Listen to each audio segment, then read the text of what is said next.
My kingdom, he says, it's not of this world. And the proof of that is how alone I am right now on trial. Where are all of my supporters? Who is going to defend me? They're not here because my kingdom is not from here. I heard a story from a friend recently that was both funny and telling. She and I have been friends for a long time, and she lives quite a distance away. She has a husband and 2 children, and I love them. And I've known them throughout their lives. The kids have never not known me, but they've been raised without religion. They're good people. They've been raised with strong values, but the family is maybe what you'd call secular humanists. They don't have any religious affiliation at all. So recently, I was giving a homily that I thought that family would like. So I contacted the mom, my friend, and said, I think you'll really enjoy this one. Why don't you watch it on the live stream on YouTube? And so they did. And the kids were enraptured.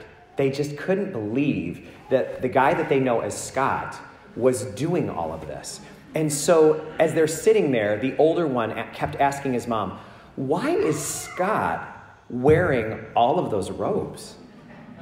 And she said, well, he's a priest, and he's doing his job, and that's the uniform of his job. And he said, why does he keep saying Jesus Christ? And she said, well, that's God's son. He's talking about the Son of God. That's his name. And the kid looked at the TV and looked back at her and said, why would God name his son after a swear word?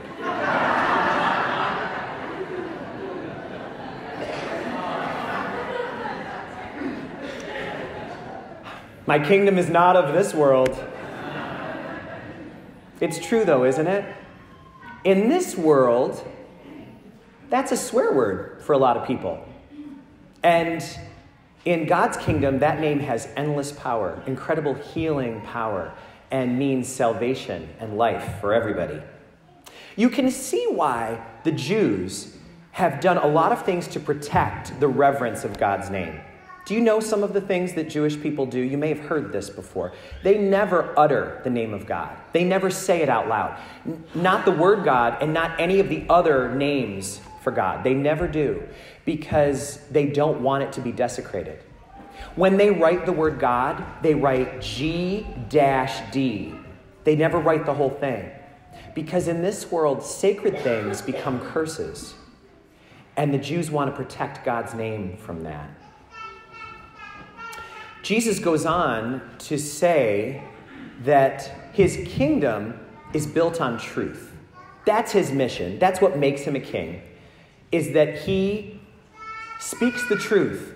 And all who are committed to the truth hear his voice and they get it. They want to follow that. He says it even better than that, actually. He says they belong to the truth. That phrase has got me thinking. Do I belong to the truth? What does that look like? What would it mean to belong to the truth? I think there are maybe 2 places to start if we're looking at how we belong to the truth. And the first one might be by looking at the blueprint that God gives us for living life. The blueprint of the commandments. God says, there is a best way to live. There is a way that will work. And so here's the blueprint. A good question for us is, do I follow that? Is that something I know and care about? Some of those commands are things like, don't take God's name in vain. It's not good for you, and it's disrespectful to God. Don't ever hit someone first. That's always wrong. When someone hits you, forgive them. Don't carry around a lot of baggage from the past. Grudges are not good. Don't hold grudges. Sometimes if you're like me, maybe you try to not follow the commandments or you fudge them, and then when things don't go well, it's easy to get into kind of a victim mode. Why is life always so hard for me? But we're ignoring the fact that we're not following the blueprint. What architect expects a building to be strong if they start straying from the blueprint? So that's the starting point, maybe. looking at the commandments. But there's more than that, too. Another way that we could belong to the truth is to make a commitment to not let ourselves get comfortable with lies. That's something that we're very tempted to do, and we hear it in this story loud and clear. Pilate is held up in direct contrast to Jesus because Pilate knows he's innocent. He knows. You've heard the story. Pilate did not want to put him on trial. He knew that he had done nothing wrong. And if he had ever doubted that feeling, his wife told him that she'd had a dream, that he was innocent but was convicted, and it was horrible. She said, don't let that happen. But he heard the shouting of the crowds, he heard the drum beats, and he said, I just cannot deal with the consequences of letting him go. So he made peace with a lie, the lie that Jesus was a criminal, and he ordered him to be killed. The other lie that he followed that with is he said, it's not my fault. Do you remember what he did? He washed his hands and said, I have nothing to do with this, which of course is a lie. He was the only one who could pronounce that sentence. Do I get comfortable with lies? I was thinking about some of the lies that are in my own life or in the lives of people that I talk to that we get comfortable with. And perhaps, having just been with family for Thanksgiving, you are in touch with some of those things that we get tempted to not be truthful with ourselves about. Things like, I don't know why my family is always on my case about my drinking around the holidays. I don't have a drinking problem. I just enjoy having a good time. I wish everybody would lay off. Lies like, after what so-and-so did to me, I don't have to forgive them. Some things are unforgivable. Lies like, the troubles in my marriage are all my partner's fault. I have done everything right, and they make it impossible. Lies like, I know I'm right about this issue, so there's not one chance I could be wrong. So I'm going to take this to the mat. Lies like, it's too bad that had to happen to them, but, they had it coming. You made your bed, now it's time to lie in it.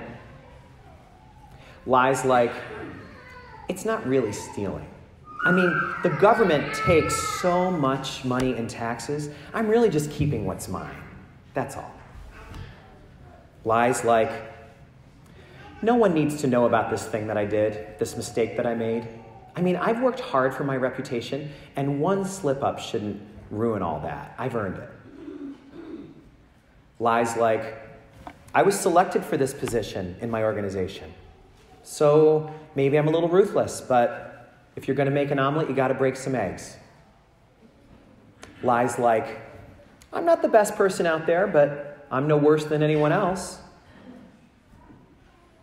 There's so many more, too. Those subtle lies that we tell ourselves and we get comfortable with, and so the problems get worse and worse and worse. This week, we have a chance to ask ourselves, do I belong to the truth? Am I in the kingdom that he's talking about, of those who hear the truth and commit to it? Can we start by asking, do I know the commandments? Do I care about them? Do I seek to follow them? Do I accept the truth in my own life even when it's hard? Or do I sometimes get cozy with lies that make me more comfortable? Is there a truth about myself that I need to face, but it's easier to just avoid? Is there a behavior in my life that is not in alignment with my values, but I keep looking away from that and ignoring it or making excuses for why, in this case, it's okay?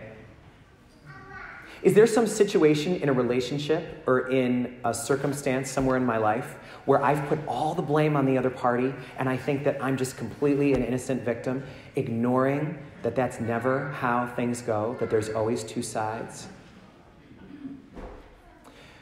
We have to commit ourselves to reality at all costs. Sometimes it hurts to look at what's true, but Jesus says the truth will always set you free. The lie might be more comfortable, but it's never where the peace is. It's never where the freedom is.